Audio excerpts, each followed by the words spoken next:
Hello, I am Deb Coviello, the Drop-In CEO, and as always, I want to thank you for dropping in on another episode where week after week I get to talk to the most amazing leaders who share their insights and inspiration with you, and I know I am going to be inspired as well. And just know I put this content out week after week, twice a week actually, so I can help support those C-suite leaders to navigate their challenges and opportunities with confidence. And this week, it is my distinct pleasure to introduce to you Steve Harper, who is a serial entrepreneur, a professional speaker, author, and leading business strategist. And he has successfully uncovered the secret to creating powerful, long lasting connections and their impact on one's personal and professional life. I know he's got an amazing backstory. We've been conversing for so long, but Steve, I just want to say thank you so much for dropping in on the show. Thank you so much for having me. I've been looking forward to this for quite some time. And I as well. And a quick little shout out to Robert Woodcock, or better known as Woody, for graciously making the introduction. And I'm so grateful to get to know Steve. But Steve, I'm going to pass the mic over to you to share with my audience a bit about yourself personally and the journey that you've been on. Well, I appreciate it. Deb, I've been an entrepreneur since I was 22 years old. I am likely an entrepreneur because I'm not very employable, right? I like running my own thing. I like doing my own thing, and I've always sort of been that way. And I sold a company in 2004 and actually had a couple of my clients that had came back to me literally the day after I sold and said, "We love what you do, what as it relates to customer service and how great you were in terms of training your team, and would you come share some of your wisdom?" And really, quite honestly, I didn't think I had any, to be fair. I'm like, I was kind of like, I don't know. I just treat people the way I think they should be treated, right? But I actually had both a financial services firm and a law firm that both approached me. And so I came in and just shared a few ideas about what I thought it took to be successful in business. And ultimately, the process that I sort of just always stayed true to, which was to always try and be of service to anyone and everyone that comes across your path in life. And because of that, I was successful at that point up to that point as an entrepreneur. Not always necessarily in the way that I would have expected it, but really at the end of the day, I made some amazing connections. I opened some incredible doors, and I made some amazing friendships along the way. And most of those folks, even though they, were customers or did business with me, they never looked at me as a vendor. And to me, that was the greatest honor ever. And so somebody mentioned that, hey, you should write a book. And so I started thinking about writing a sales book because I don't know how you are, but being in sales my entire life, I'm very cognizant of really bad salespeople. And there just seems to be a ton of them out there, right? Yeah. And so this is way, way back when in 2005. And I thought, I think what the world needs is another book about how to do sales correctly. And so I started off writing this book to actually help people that were either new to sales or were looking to remake their career. And I wanted to help them understand that sales is not a transaction game. It's actually a relationship game. And the more successful you are in sales often is directly tied to the relationships that you've invested in to build with your prospects and your clients. And if you do it well, and as an organization, you have everybody doing it well, then ultimately you don't have to work as hard because business tends to flow to you. And I was really excited about that, thinking I got something here. And then I found that elusive thing called writer's block. I just got stuck.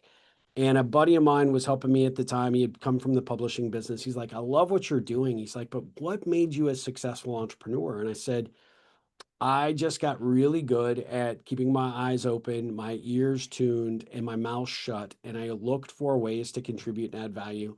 I said, it's kind of like the ripple effect at that point, that I wasn't really thinking about that in terms of a concept for a book. But I said, really at the end of the day, you create that action, that's your pebble, right? You toss it in the pond. You have no idea. Your action, you may view that as being very inconsequential, just making an introduction, opening a door for somebody, doing something just out of the blue.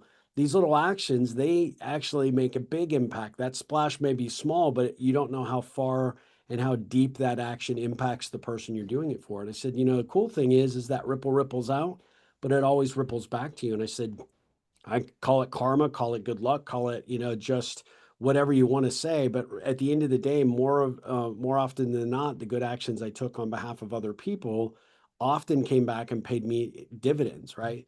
And he's like, that's what you are. You have always been this ripple guy. And he's like, that is what you should write. And so that's how the book, The Ripple Effect, Maximizing the Power of Relationships for Your Life and Business, actually came about. And from there, I kind of thought, hey, I'll put this book out. I'll sell a couple hundred copies. My dad would buy the rest of the inventory. I'm so proud. And that would be the end of it. I'd be off to do something else. And really, what that did was open up a door for relationship consulting, coaching, and keynote speaking, none of which I expected to do nor really kind of wanted to do. I kind of went into that reluctantly, kind of kicking and screaming. But what I've recognized over the years is that it is an important message. People need to know how to connect with one another, not only just in business, but in life. You know, being able to have a conversation with another human being is one of the greatest skill sets that you can ever possess. And none of us actually get that kind of training. None of us actually have somebody take us by the hand and say, come on, kid, let me show you how to get along with the other kids in the sandbox. And so it's become my life's work in a lot of ways to teach people this, unique approach, but a way to build long, authentic, very powerful relationships, both in your personal and your professional life. And thank you.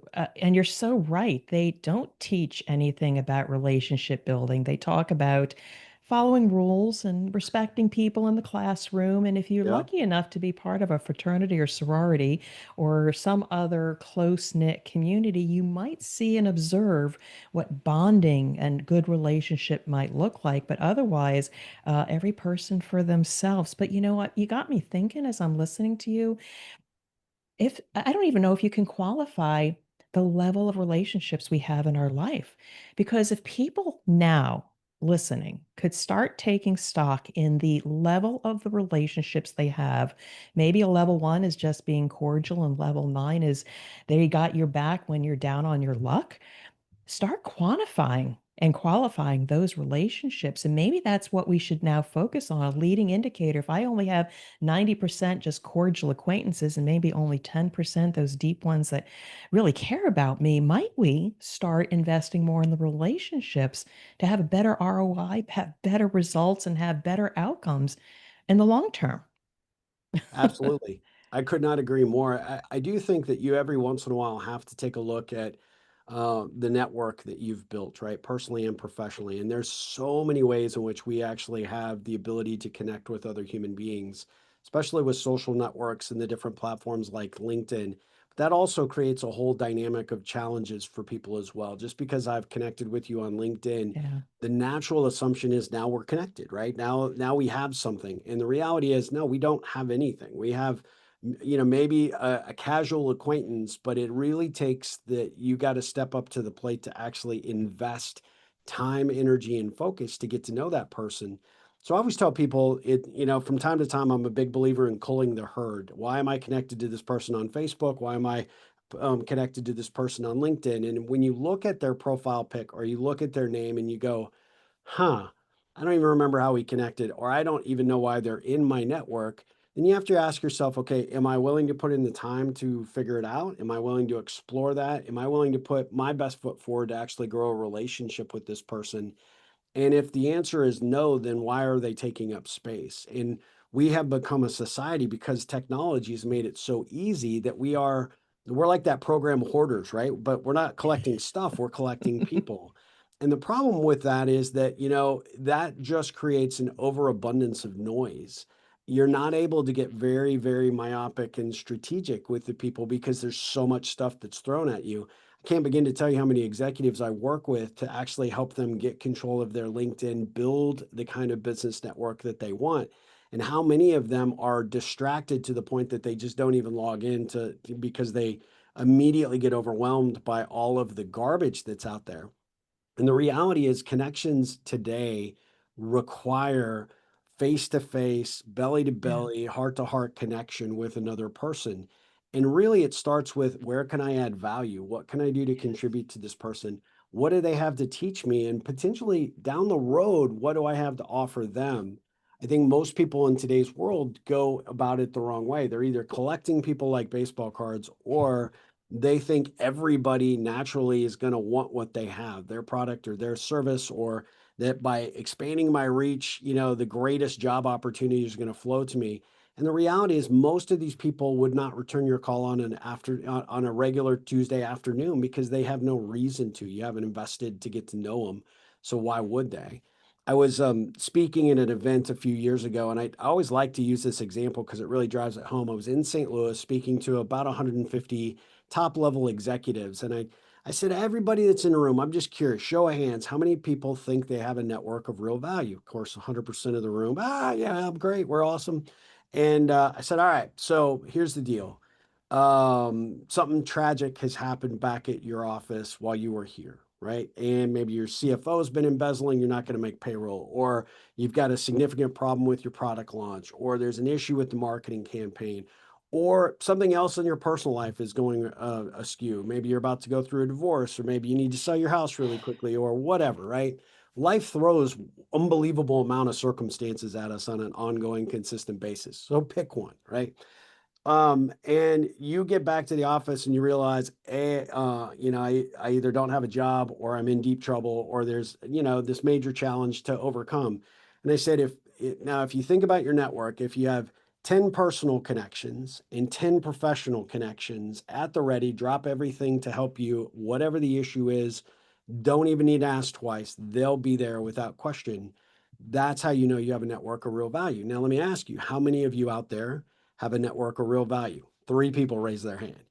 And Oh people came my. up to me and said after the fact they really hadn't quantified it in the regard in with regards to having those people that will have your back, that will cover your six and make sure that you are golden no matter what the circumstance, good, Yeah. bad, or indifferent. And so I use that sort of as my starting point when people think about network building and ultimately how and what it's going to take to actually grow a connection into a trusted connection into a relationship, and a relationship into a trusted and valued relationship. And that takes time. And it isn't just a thumbs up every once in a while on Facebook, or hearting a message on LinkedIn, or Instagram or whatever. It's about showing up and saying, where can I actually add value to Deb and what can I do to help support her? And in order to answer those questions, I have to get to know you and I have to actually spend some time figuring out what it is that makes you tick. And that's where I think most people drop the ball. I again agree with you so much. And I will honestly say, about 9 months ago, I said, I building a network, I'm doing podcasting, I'm trying to, show the world what my services are. But I knew something wasn't quite right. And I realized I didn't have a robust sales process, but it's not about the sales, it's about relationship building. Yeah. And once I got that process going and that regular checking in with people that I value and try to, one, just check in. It doesn't always have to Yep. be about how can I connect you with somebody, but two, also just to try to be top of mind. Now, the challenge for me, and I'm sure my people listening who say, yeah, oh yeah, I go to my networking events and I do check in with my people. But sometimes time is not our friend or not on our side, or who's to say when do we know we've been putting in the effort for the long game and that it will provide value? I just want to ask you your thoughts on putting some certainty in this uncertainty of investing time in people. Yeah, I think one of the things that ensures that you're going to get more of that return on your investment is to be very communicative to the other person and say, you're someone that's important to me. You're someone I want to continue to learn from. You're someone I want to get to know better. You're someone that I could see doing business with, or I could potentially see becoming really good friends. And that obviously doesn't happen overnight. So what are we going to do about it? Right. And the nice thing about it is most people never hear those words. They never actually hear another person has enough respect or admiration about who they are to want to get to know them even better.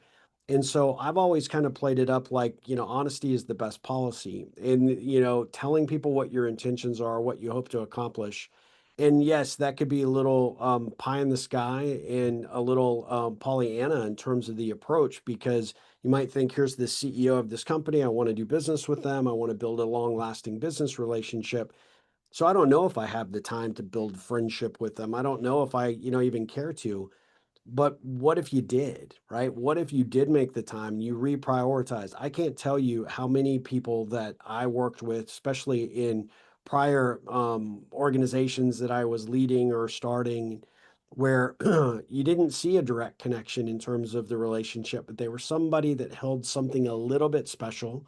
And so I invested the time and the energy. One guy in particular that I'm thinking of, he Mm. was running a title company, right? And at the end of the day, it's like I'm not in the real estate business. And when I was work with him, I was trying to sell him office equipment, and but that was the extent of our potential professional relationship.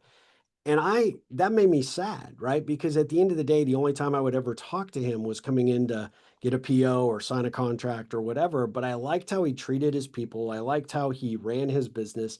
I liked his energy and his enthusiasm. So one day I picked up the phone and I said, "Could we have coffee?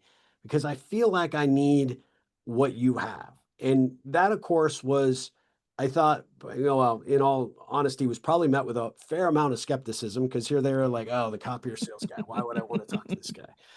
But he showed up, and I didn't come with a business agenda. I came with questions that were geared to get to know him as an individual.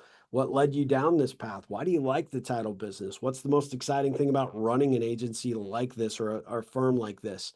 What is it that gets you out of bed every morning? And then what are some of the challenges? And Yeah. that led us all down these different paths. Long and short of that is I actually ended up learning about, he was kind of a car buff, and he and I kind of clicked on that. I'm not a big car buff, but we actually both identified with, some of your audience may not recognize this, but we both loved the red Torino that was driven on Starsky and Hutch.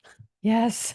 And before you know it, this guy is calling, we both love the show back from the 70s. We connected. This guy to this day, and this is like over nearly 30 years, calls me Starsky. And we have this Starsky and Starsky thing going. This connection point, he's gone off and done several things since then, done a couple of different industries.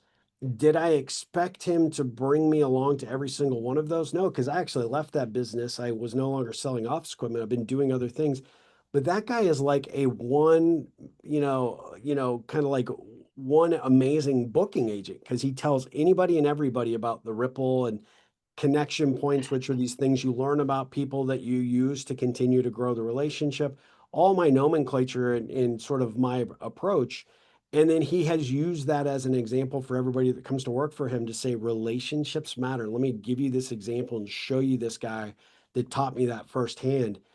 And I did it mainly because I wanted to get to know the guy. Did it result in a significant increase in our business relationship over the years? I can't even begin to tell you how much revenue that guy brought to my prior company. But throughout the year, the friendship, the support has probably been 10x that over the years, all because I took the time to get to know the guy.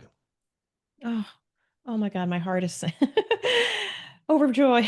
And the reason why this is so meaningful to me, again, you and I here right now, getting to know each other. Before we jumped on here, we talked a Yeah, little bit about some personal stuff here that triggers that connection. Oh, I remember the next time I get on with Steve, I'll ask him about his family. yeah, That's meaningful and it is. gives me pause and fuel to keep going, one with the podcast and connecting with people and getting to know them and see how it could help you. And thank you for that timeline thing because you're right.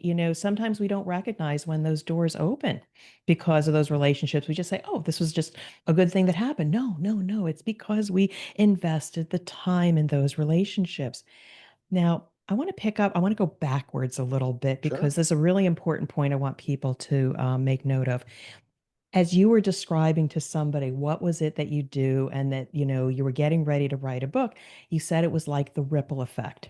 And it was just something that came out of your Yeah, mouth for which somebody says, yes, that's exactly who you are and what you do, for which then the rest of your brand is built around it. Same here. On yeah. a podcast interview, I said, well, I'm like the drop-in CEO that does this, this, It's a and this. great name, by the way. Thank you. Thank you. Trademarked and everything. And Yeah, somebody said that was brilliant. What I want people to know is listen carefully to people's response to the things that you say because they may be so unique to you and defines who you are and the way you behave. Listen to that Because again, it's there's 8 billion people out there. We want to Yeah. stand out. We want to make an impact. Listen to what people say about you or what you accidentally say. That may be exactly what helps you to stand out and show up to build those deeper relationships. So, Repel on. Very Yeah. cool. So what I call, just so you know, Deb, I call those connection points. If you have good questions that reveal stories or interesting facts or information about another person, connection points are the things that really speak to our heart. They're different than their name. It's different than their job title or their job description. It's who they are as individuals. It could be their favorite sports team. It could be where they grew Yeah. up. It could be what got them into podcasting, the story, the nugget, the little thing that really stands out to you. And I think that when you're a good rippler, and that's kind of the nomenclature I use for the folks that are out there trying to make a positive difference, do things different out there in the world, and really make an impact. My ripplers are really good at figuring out how to leverage the power of a ripple connection question to discover those connection points. And then you have to capture those somewhere because you'll forget them. You have to write those things down. And when you bring them back out and you shine a light on them, they become your dialogue jumping off point the next time. They become your reason for follow up. Become your reason to have those radars out there that are attuned and looking for Mhm. ways to add value in some capacity. And I can't begin to tell you how many great business relationships that I've been able to create because I picked up this one or two very interesting things from somebody. I'll tell you what, one of my one of my first business connections actually became my first business partner was he was a CFO for a major manufacturing company. I just recently moved to Texas. My boss at the time said, "Don't call on this company. They will not talk to you. It will not be even worth the effort," which to me I took as a personal challenge because I needed to be the new guy. I needed to try and shake some things up. And so I made an effort to get in contact with this guy, completely stonewalled, couldn't get through the gatekeeper at all. But he was a CFO, and I figured CFOs get in before anybody else, and they stay later than almost everybody. So I decided to roll the dice and get in super early one day and call his office about 6:45, and he picked up. No gatekeeper. I reached out and I said, "Hey, I would like to come by and introduce myself. I'm new to town. It's like I already have a vendor. We're very, very satisfied." And I said, "But you don't know what you're missing out. You get to at least meet me, right?" And this is by the way, this is super challenging for me because I'm introverted and shy. So I have to kick No myself in the way. hindquarters to do these things, right? But I took a swing at the ball and actually happened to connect. And so he agreed, came in, much to the gatekeeper's chagrin when I showed up that day. Like, I haven't told you to stay away for 2 months or whatever. I go in there, and that was the worst sales call in my life. I mean, I think I shot my shot in about 15 seconds. It was done. It was like over. And there was like, I was desperate. I was like grasping for straws as to how to even stay. And he's like, "Hey, well, it was really nice to have you come by, meet you." But it was the typical blow off. And I looked over to my left and there was a picture of him in a Yankees uniform. And I'm like, "Did you play for the Yankees?" And he laughed and he's like, "No, I wish." No, my buddies and I, we do this fantasy baseball camp, every couple of years. We all get together. It's kind of like a reunion thing. And I thought that was amazing. I didn't play baseball, and nor would I have cared to play baseball, but I was a Cubs fan.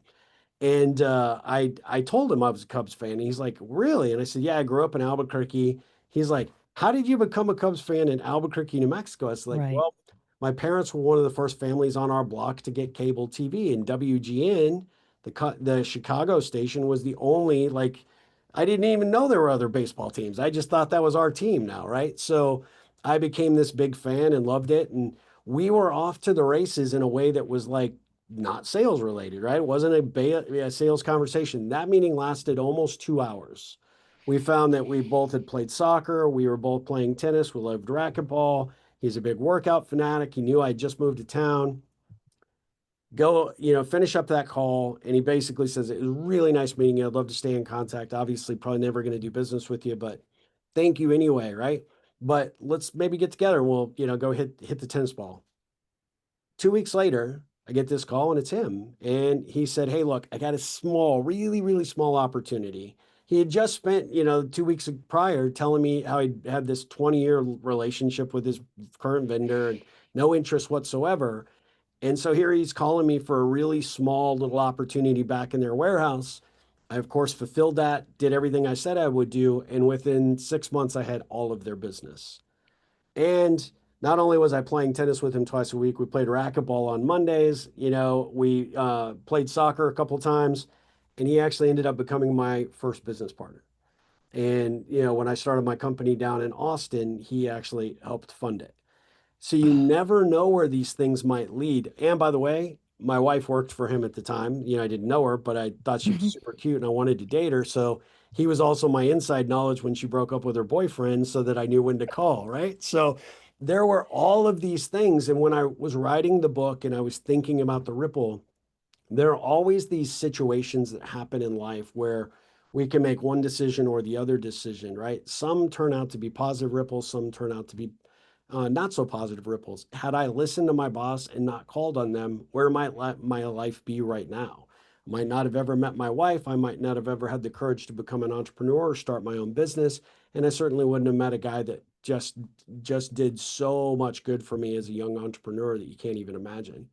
So when you think of your life and you think of all the twists and turns, it's maybe the good coach that believed in you in high school, or it's the teacher that said you could do, wouldn't give up on you and kept pushing you. It could be a parent or a neighbor or that first boss. There are all these people who have an intricate part of playing a role in helping you become who you are. Those are all ripples that you just didn't recognize them in the moment. And Mm. so my job really at the end of the day is to teach people that we all have the opportunity to create a positive ripple effect in other people's lives. If we just show up and commit to do it at least once a day, it doesn't matter how much time it's going to take. The it will eventually ripple back to you in a way that you can't possibly imagine. And I think the key to that is to recognize that because of the relationship and time invested in people or situations, that when they do show up, reflect to say, oh, I've known that person for 10 years and we did this, this, and this. And then something happens. Sometimes we just brush it off and don't even realize, oh, this is Yep. just an inbound or I've put in the work. No, you put in the time, which is Put in what the I time. think is really important. And to support what you say is that I too have developed a process, thanks to I've got a sales coach, investing in relationships. I will be reminded when to connect with somebody again, just to create a system. And sometimes I'll say, oh, they haven't responded to the last couple times I've reached out to them. I've tried different ways, text, LinkedIn, email, etc., and they haven't. And I'm about ready to drop down the frequency for which I check in. And each and every time, 90% of the time, I said, I don't know what's going on in their life. And Yep. I have seen a pattern that maybe by the sixth or seventh time where I kind of connect with them, they say, thank you so much for staying on top of that. Yep. It's been really, really busy right now, but I appreciate you staying on top. I keep reminding myself that even if they don't reciprocate in kind in the relationship, stay with them Yep. because they may appreciate you in the long run and be top of mind for that small project that may blossom into something else. So appreciate that persistence in the process and relationships. Absolutely. And sadly, you do have to recognize that you're going to have to do the bulk of the work, right? Yeah. You're going to do most of the reach outs, you're going to do most of the follow up. And quite honestly, in all of my research, we have or are in a society today where there is a lot of suspicion, right? What's the Mm, motivation? Why are you trying to be so kind to me? Why are you being, yeah. this way or that way? You have to it's very much like planting a bunch of seeds, right? If you don't water those seeds, they never are going to sprout. If you don't care for them after they sprout and continue to provide them, with water and sunshine and continue to focus on them, they'll eventually wither and die. That's where I see most people, the problem that they run into when they think they're building their network. They bring all these connections to themselves, and but you may have created a little bit of a sprout, but you never cultivated it, right? You never cared for it. You never put in the time or the energy. And I often tell people, especially those that I coach, it's like this is not an instant um, you know, immediate success. It's going to take you showing up consistently in an authentic manner for people to kind of let their guard down, begin to trust, and then build that rapport so that they want to get to know you. And it often takes, you're taking the heavy lifting and continuing to move, all the energy Yeah. around it, but eventually it will click and people will see what you're doing and why you're doing it. And then from that point forward, man, it's like Katie bar the door, because once they are in, they're in, and they'll care about you as deeply as you care about them. And that's the greatest feeling in the world. When I'm often asked how people, gauge whether they have a network of any real value, I ask them, I just say, you've made a difference when people want to know where you've been or what you've been up to. They miss you when you're gone. Maybe, Mm. you've been gone for 2 weeks, or maybe you've been off social media for a while, or maybe you haven't put out a blog post, or maybe you just haven't reached out, and they're reaching out to you and saying, look, I haven't heard from you. I want to know what's going on. I want to see what's happening. If there's something wrong, I want to, see if I can help or assist. That's how you know that you have made an impact. You not only are taking up space in here, but you're also taking up space in their heart as well. And that is ultimately what I think my whole approach is that I want to, kind of occupy space in both.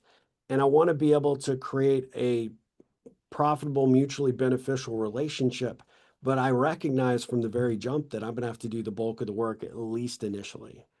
Yeah, and again, singing to my heart here. It was interesting. I had a similar experience. I reach out to people to be on my podcast, and one of them was a CEO of a company. And his demeanor when we got on our discovery call was a little bit reserved, a little bit standoffish. And then he said, how much is it to I have to pay to be on your show? And I said, no, no, I found you. I found you interesting. I want you to be on the show.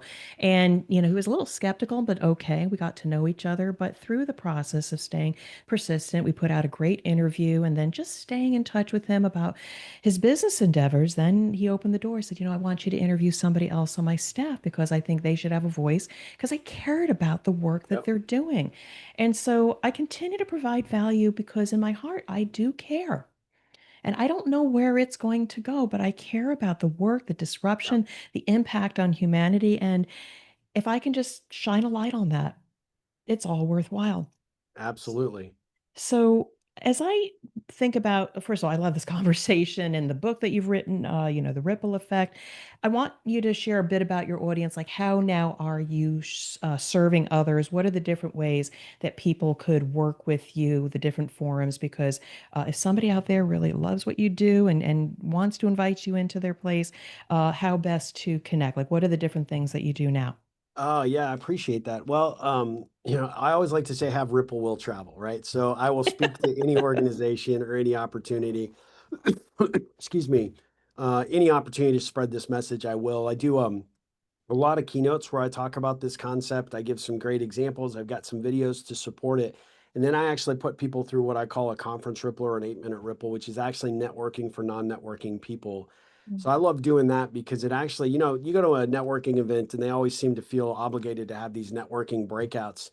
And the reality is, if you suck at networking back home, you're going to suck at conferences even worse, right? And so 90% of the audience doesn't want to do it, but they'll do it because they paid to be there. But half of that, go back to their room when they know that session is coming. So I kind of like to capture them all at once, do a keynote, talk about this concept, give people perspective on how this has a payoff in their personal and their professional life, and then ultimately walk them through how it is to connect with another human being. I think people have this um, misunderstanding about networking, that it's an elevator pitch and shove a business card in somebody's face, and nobody wants that, in all honesty. Which is why, I have a reputation of being a next networking expert, and I hate networking, formal networking anyway. So what we do with the 8-minute ripple, and we tie that program into the conference ripple, which is we call it an engagement exercise. So everybody that's there gets an opportunity to get a period of time, usually 8 minutes, with another person, but I take care of all the heavy lifting. I put up interesting questions. We call them ripple connection questions that are fun to ask and fun to answer, but they almost always lead to a story. And you cannot believe the power in that. So I do that for conferences, but I also do it for companies. I love doing it for companies, for people that have worked together for a long time, but don't actually have strong social ties to one another. I was out in Los Angeles a few years back for doing something for Public Works of Los Angeles. And these two ladies have worked together for 30 years. They rippled together. They share a wall. One was the CEO and one's her direct report, her right hand person. And it turned out that one of the questions that I asked, I won't take up all the time with your listeners, but maybe at some point I'll share this whole story with you. But bottom line is, CEO's mom had passed away and had collected a bunch of antique cookbooks. She doesn't cook. She never even thought to cook. Her mom always invited her into the house, her and her husband. They came by once a week to take her to dinner. She always said, "How about you let me make you a meal?" And she said, "No, I just busy, busy. Let's just go out to eat. It's just easier, right?" She didn't want to put on the burden of her mom. After her mom passed, she went into the house to realize that all these books had notes. This would be Mm. great, for dinner with Pam and Dan. And, this would be a great meal if I could have them over. And she must have had, I don't remember, she said 50 to 100 notes in these various books. And she said, I could not handle it. I just had to leave. We just closed up the house and left. And she said, then I had this training this week, and you're talking about this rippling. Little did I know that my second in command is an avid, cook. She loves to cook. She collects cookbooks. She goes out of her way to do these things.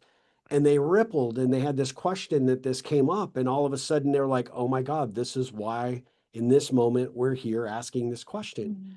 So when she called me after the event and she told me this story, I said, well, that's amazing. That's great. And she said, what you don't realize is that I've been a bad rippler my entire life. Oh This person came to work with me nearly 30 years ago, and the first week she was there, she brought in food because she likes to no. cook. Mm. And I told her, don't ever do that again. And she said, I did not remember this until she told me about it. And she said this lady had told her that she was excited to meet the new team and, sort of acclimate. And she had told her, I don't want to get that started because this is a workplace, not a social place. And she said, and of course, over 30 years, we've adapted and we've grown. She said, but to this day, she said, until we rippled, I had no idea that to this day, that comment still hurt her so much. She said, let me tell you, I know exactly where all my mom's cookbooks are going to go. And she said, it's going to a good home. And she said, you really taught me something significant. So I love those kinds of outcomes, especially in a corporate environment where we often show up, we do our work, we may know job responsibility and we may have a casual acquaintance at work, but if you can actually get your team to actually appreciate and even admire and love the people that they work with, it improves employee retention, it improves job satisfaction, and they ripple that out to your customers, your prospects, your partners, your vendors, all those things. So I do those things through, workshops and trainings, and I do coaching, leadership coaching, connection coaching. I have this kind of moniker that I like to say I'm a relationship strategist for any individual or any organization that's looking to deepen and strengthen the relationships that they depend on for their success. That's where I excel because I come up with the most unique and crazy ideas to get people the results they're looking for, which is to make an indelible mark in the heart and head. So I love to do that. I'm also a podcast, as you alluded to. I've got the Ripple Effect podcast with Steve Harper. Like I said, I speak and train on these concepts, and have yet to find an environment where the ripple does not have applicability. Oh, Steve, you're a wow for me, and I am so grateful that Thank you Woody so much. introduced us. And again, my page is full of notes here, but I so agree. I too so agree with what you're doing. And to my listeners, please think about your life and how good are you at being a rippler? Because taking some of Steve's tips may be exactly what you need to realize joy, have deeper relationships, have the work that you want, or whatever you desire. So I'm going to bring this to a close, Steve, but any last thoughts, words before we just say thank you for being on the show? Well, just thank you for having me. I've Mm. got to tell you before we actually push record today, when you asked about all that I've had going on with my family, you made that comment a little bit earlier, but I wanted to come back to it just because at the end of the day, it's those things, and you're exceptionally good at this, is picking those things up that really make an impact to other people. And so for me, you created a positive ripple today, not only because of the interview, but just because you were so gracious and kind to ask about those things. It doesn't take any time, it doesn't take a whole lot of effort. And we may think it's no skin off of our nose, but you may just make the biggest impact on a person's life and not even be aware of it. So why not do it and do it as often as you possibly can? So you're a living, breathing example of what a rippler looks like. So thank you for that. Thank you so much, Steve. You've been an amazing guest, and I just want to say thank you so much for dropping in. And I just want to wish you well and much success to you, your clients, your family, and just thank you again for being a great guest. Thank you for having me. I appreciate it.